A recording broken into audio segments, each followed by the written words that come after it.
nouvelle semaine, une nouvelle opportunité, mesdames et messieurs. Bienvenue dans cette nouvelle édition du journal universitaire dont j'ai le plaisir de présenter pour vous. Débutons ce journal par la soutenance publique de la thèse de doctorat de Madame le chef de travaux Césarine Mabiala Pemba de la faculté de lettres et sciences humaines de l'Université pédagogique nationale. Thèse intitulée La pratique du lingala chez les collégiens et lycéens de Saint-Denis 93-200, une approche éco-linguistique. La cérémonie a eu lieu le week-end dernier dans la salle K2 de l'IPEN. Reportage signé Georges Dulumbi et Christian Chipamba.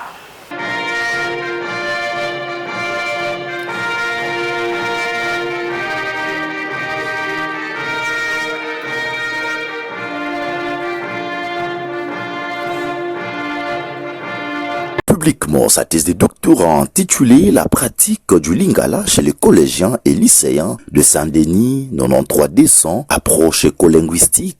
La candidate Césarine Mabiala Pemba de la faculté de lettres et sciences humaines de l'Université pédagogique nationale a souligné de manière précise et concise que les enquêtes exploitées dans cette recherche, dirigées principalement par le professeur Raoul Kwampok Kandoum, promoteur, ont permis de répondre à la question principale suivante: en quoi la pratique du lingala chez les collégiens et lycéens de Saint-Denis reflète-t-elle la réalité sociale vécue par ces jeunes dans cette ville? L'objectif était ainsi d'identifier au mieux la pratique juvénile du lingala chez les élèves du milieu dionysien. Par ailleurs, l'analyse de matériaux collectés a permis de dégager de résultats significatifs grâce aux enquêtes qualitatives et quantitatives ainsi qu'à l'observation participante.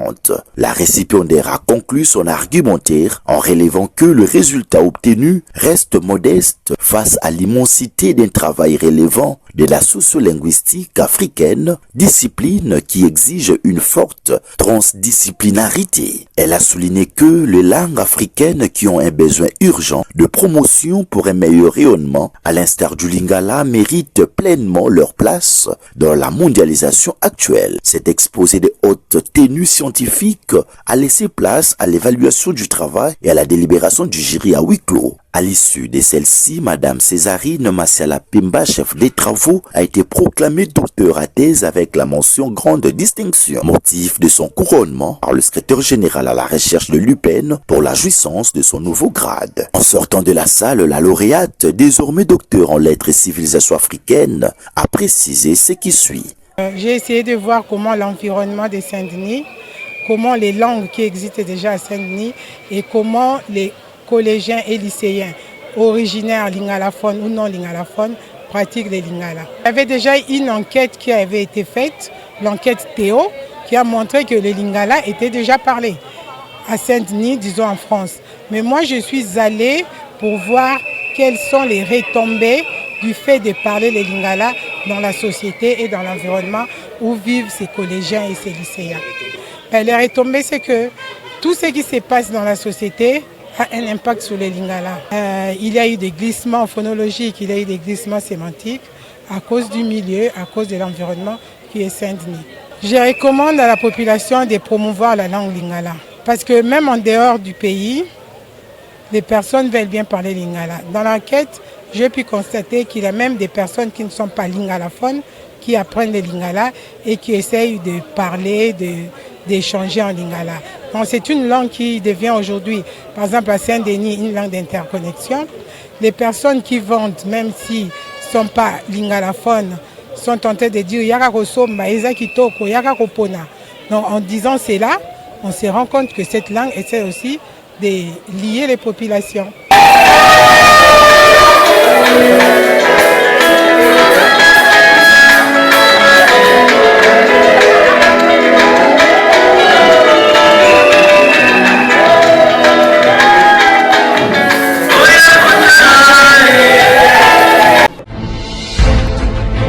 D'un sujet à un autre, la faculté de sciences informatiques de l'Université catholique du Congo a organisé une conférence exceptionnelle avec comme thème numérisation des services publics, cas de la fonction publique de la République démocratique du Congo. Une activité scientifique qui vise à renforcer la compréhension des enjeux liés à la transformation numérique de l'administration publique en RDC. Martin Kissambu et Jires Lando étaient présents pour les comptes de notre rédaction.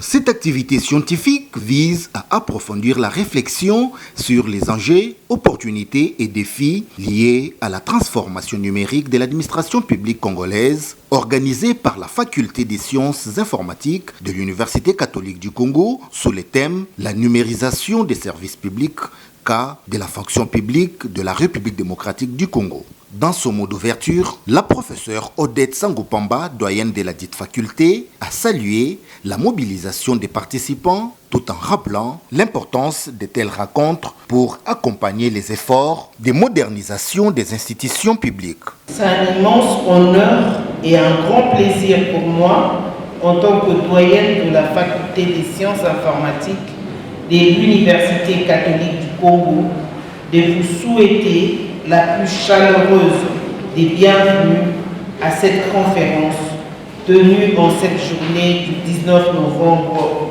2025. Notre faculté est fière d'accueillir cet événement sous le thème central et crucial de la numérisation des services publics, cas de la fonction publique de la RDC. Comme vous le savez, la modernisation de l'administration publique est un enjeu majeur pour la République démocratique du Congo. Face à la croissance démographique et à l'expansion des besoins sociaux, la numérisation s'impose comme une solution incontournable pour garantir une gouvernance plus efficace et transparente. Nous sommes conscients que cette transition numérique soulève des défis techniques, organisationnels et humains complexes. 3 conférenciers se sont succédés pour enrichir les échanges. Le professeur Louis Teta a exposé sur la gouvernance digitale, projet informatique pour la République démocratique du Congo, mettant en lumière les stratégies et outils à mettre en place pour une gouvernance efficace et connectée. Le professeur Faradja a parlé des enjeux de la numérisation tout en se concentrant sur le cas spécifique de la fonction publique congolaise, notamment en termes de transparence, efficacité et réduction de la corruption. Le professeur Koutangila Mayoya a présenté une intervention intitulée « Fonction publique et réforme en République démocratique du Congo quand le numérique change la donne ». Le professeur Mayoya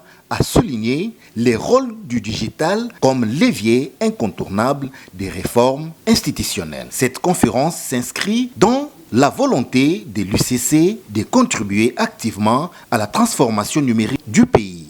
Et c'est par une séance de questions-réponses pour favoriser un échange enrichissant entre les intervenants et participants qui s'est clôturée cette conférence.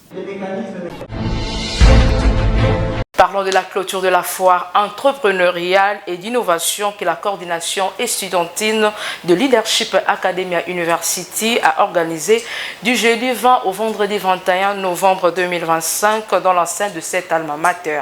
Martin Fayoulou Madidi était parmi les panélistes qui a encouragé l'entrepreneuriat estudiantin. Valongolou nous en dit plus.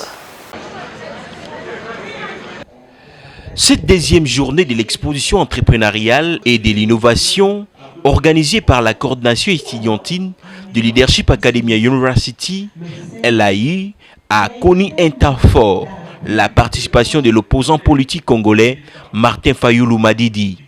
La qualité des étudiants que j'ai vus ici, quand ils posent des questions, je dis, tiens, ce n'est pas perdu. Le pays a des difficultés, d'énormes difficultés. On parle de l'enseignement au rabais, un enseignement qui n'est plus de qualité. Et là, je dis que Leadership Academia, merci et félicitations. Donc j'encourage, et surtout les étudiants qui ne veulent pas être seulement dans les livres, dans la théorie. Ils veulent allier la théorie à la pratique. Ils pratiquent, ils sont pratiquants, et moi je ne peux qu'encourager, et j'ai dit merci. Mais maintenant, il faut que le pays fasse ce qu'il doit faire. Les étudiants peuvent avoir des idées, mais il faut qu'il y ait des structures d'encadrement, des structures d'accompagnement. Aux côtés de la professeure Dédé Aliango Marachto, secrétaire générale académique de l'AI et de l'expert France Riquier, qui ont pris part à un panel riche en échanges autour du thème central de la foire. Parlons du modèle économique. Le modèle économique, c'est tout simplement cet outil qui va permettre à l'entrepreneur de savoir créer de la valeur, de savoir par où est-ce qu'il va créer de la valeur.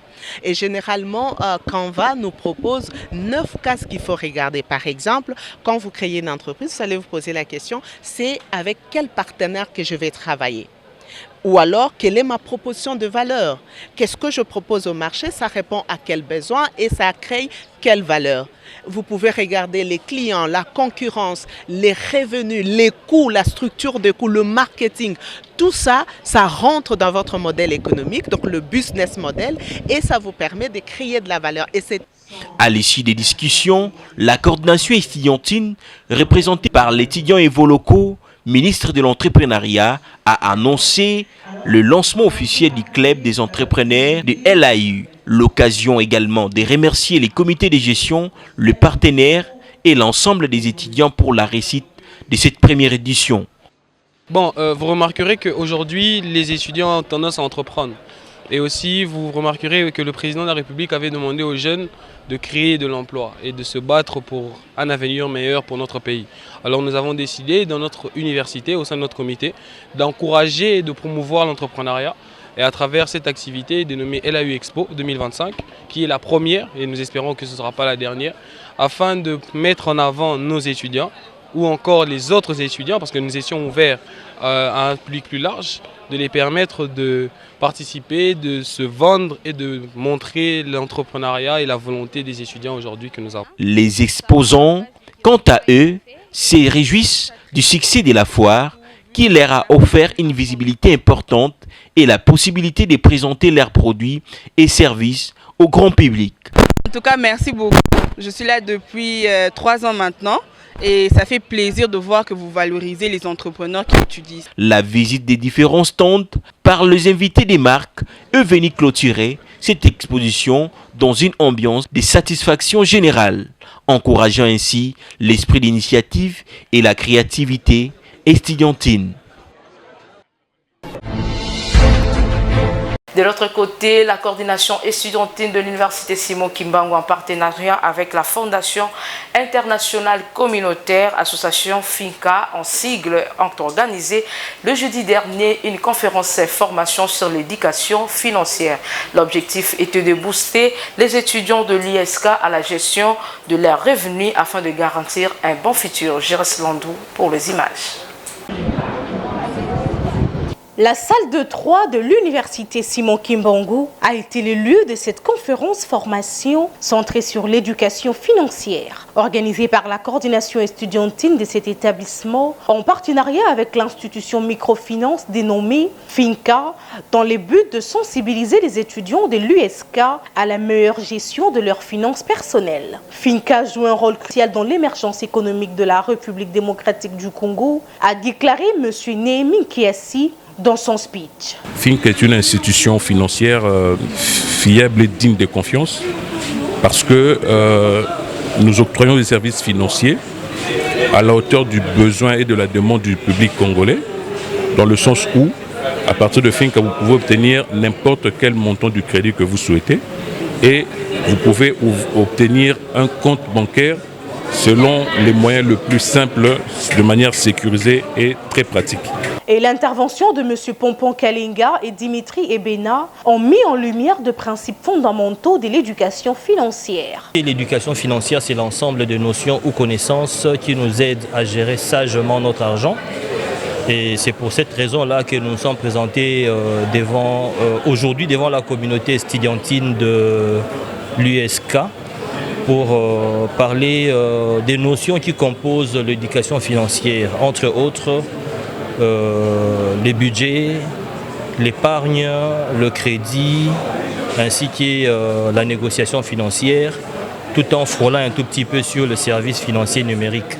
Dépensez moins que ce que vous gagnez et épargnez quelque chose chaque jour ou chaque semaine sont effectivement des conseils précieux pour instaurer de bonnes habitudes financières afin de surmonter les obstacles liés à l'épargne. Nous nous sommes rendus compte que c'était quand même très important pour nous étudiants d'avoir des connaissances sur l'éducation financière. À nos étudiants qui ont répondu présents à cette conférence, nous allons leur demander de mettre en pratique vraiment la connaissance qu'ils ont eue ici. Ces échanges constructifs qui ont encouragé ces futurs cadres de la RDC à adopter une approche proactive face à leur avenir financier, s'est clôturé dans une ambiance de convivialité.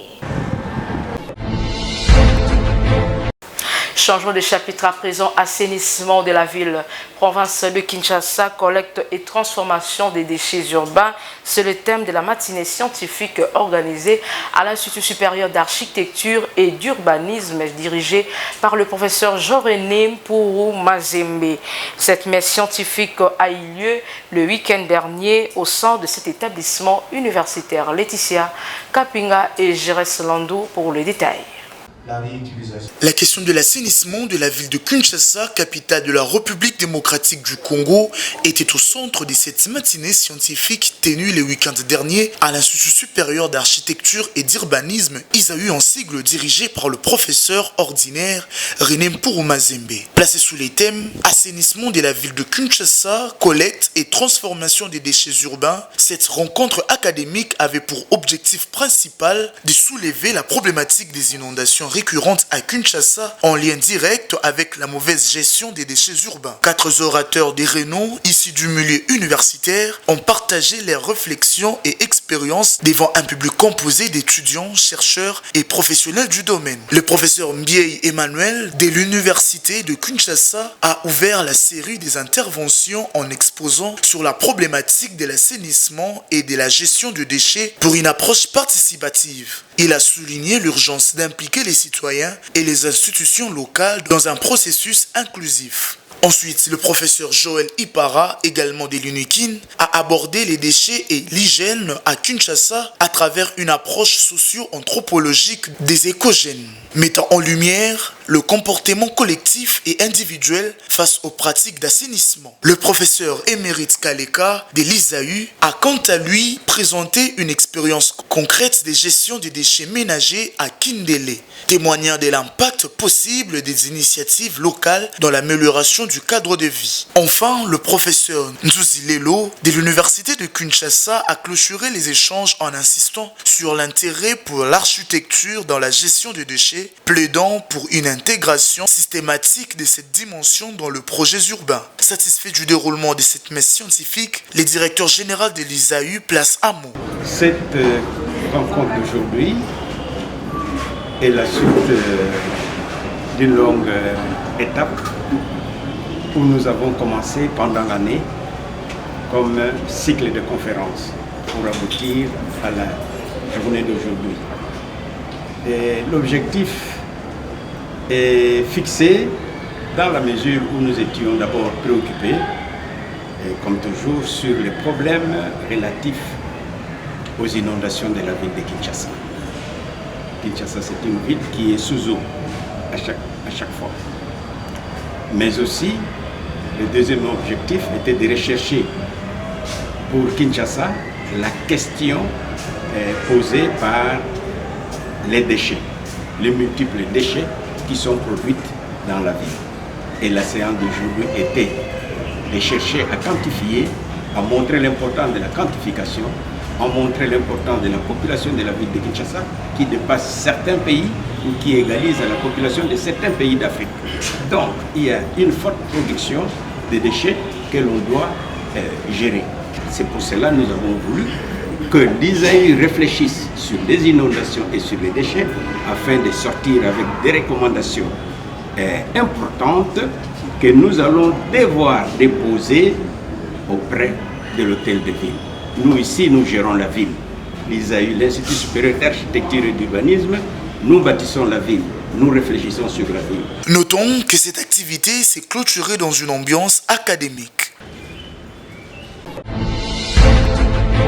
Parlons du grand salon d'entrepreneurs étudiants organisé à l'université de Kinshasa par la structure dénommée Unikin Business Meeting UBM, en sigle que chapeaute le coordonnateur général Christian Pelli, une activité placée sous le thème « Entreprendre à l'ère du numérique ».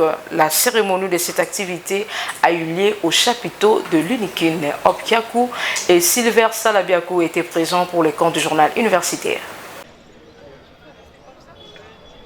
C'est devant plusieurs chefs d'entreprise, étudiants, entrepreneurs de l'université de Kinshasa s'est ouvert ce grand salon de l'entrepreneur étudiant. Cet événement, organisé par Unikin Business Meeting sous la coordination de Christian Pelli, a eu comme thème « Entreprendre à l'heure du numérique ». Après l'allocution du coordonnateur général Christian Pelli, le professeur Godfrey Kizaba, directeur général de l'ANADEC, s'est apaisanti sur la formalisation et la formation des jeunes entrepreneurs. Il a rappelé les principales missions de son institution: encadrer, informer, former, sensibiliser et accompagner les porteurs de projets jusqu'au financement. Le directeur général Kizaba a également présenté les principes de 3C+1, piliers de l'écosystème entrepreneuriat en République démocratique du Congo, tout en formulant plusieurs pistes de solutions pour renforcer durablement l'entrepreneuriat chez les jeunes Congolais. Nous, à l'université, nous passons à l'université pour nous faire corps, c'est-à-dire ensemble, développons l'entrepreneuriat, développons l'économie de notre pays. Vous jeunes, vous méritez beaucoup. C'est pourquoi nous sommes là pour vous soutenir. Bien pour vous soutenir, et puis on s'implique aussi. Nous nous impliquons dans votre formation, dans votre vie professionnelle. D'où tous ces avantages qui ont été définis hier sur l'entrepreneuriat académique, sur l'entrepreneuriat des jeunes. On aimerait, nous, en tant que, moi personnellement, en tant qu'ANADEC, en tant que DG de ANADEC, j'aimerais désormais venir vous voir. Plutôt que ce soit vous qui venez vers nous, c'est à nous de nous déplacer, venir vers vous partout. Le coach Nathan Giela, directeur général de Janaï Group et CEO des Coaching et Academia, est ensuite intervenu sur l'intelligence artificielle appliquée à l'entrepreneuriat, expliquant comment intégrer efficacement l'intelligence artificielle dans les modèles d'affaires. Une présentation suivie de celle de Laurent Munzeba, directeur général du FOGEC, qui s'est argumenté sur la réussite entrepreneuriale en République démocratique du Congo, mythe ou réalité. Après une riche séance de questions-réponses entre les intervenants et participants, les orateurs ont reçu des certificats d'excellence, une reconnaissance qui a suscité la satisfaction du coordonnateur de l'IBEM. Aujourd'hui, c'était notre première activité, notre première édition du Grand Salon de l'entrepreneur étudiant. Comme vous l'avez eu à le suivre, aujourd'hui, le thème c'était Entreprendre à l'ère du numérique. On a été comme ça avec les DG de la FOGEC, les DG de l'ANADEC, ainsi que le coach Nathan, qui aujourd'hui, ils ont parlé de plusieurs domaines, mais qui nous ont recentré toujours sur l'entrepreneuriat et sur l'intelligence artificielle. Donc nous croyons que déjà par ce pas que nous avons fait, l'avenir est encore assuré. Donc ne manquez pas à nos prochaines conférences, dans nos prochaines formations. Je crois que les futurs s'écrivent maintenant. Signalons que les participants à la formation Special Boost Week organisée du 10 au 14 novembre ont également reçu leur brevet de participation, le tout dans une ambiance studieuse et conviviale.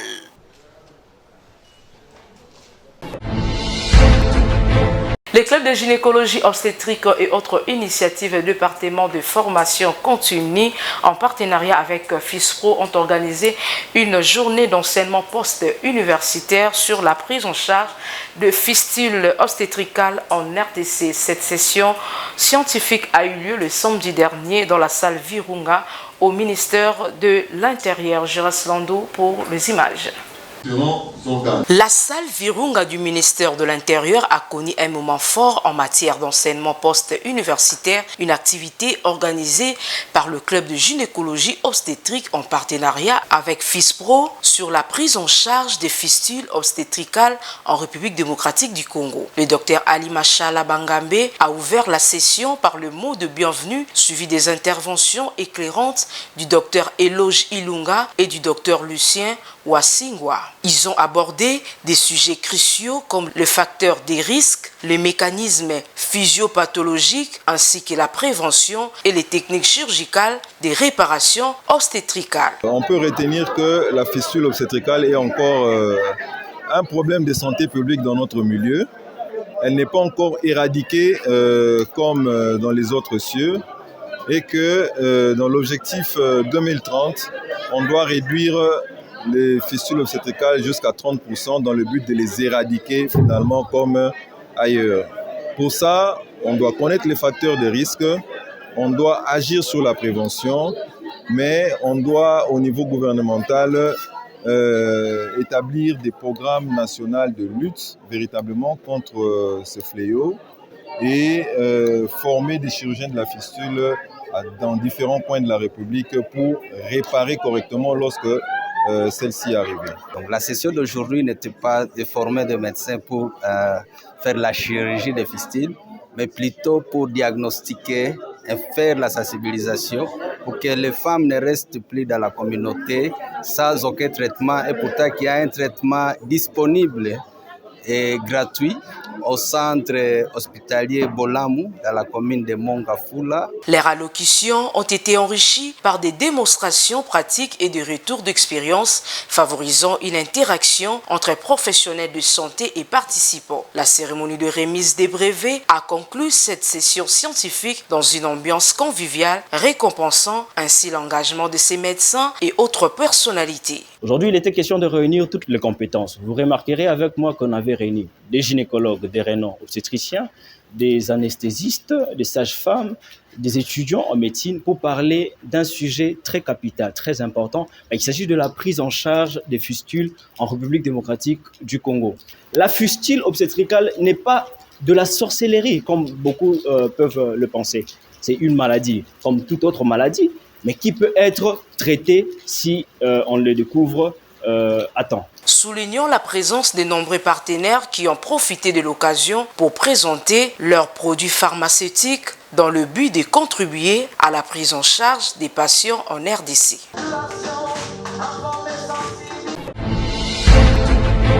De l'autre côté, l'Institut supérieur des techniques appliquées a servi de cadre pour la tenue de la conférence débat organisée par l'association sans but lucratif dénommée Regroupement de professionnels de la télécommunication du Congo.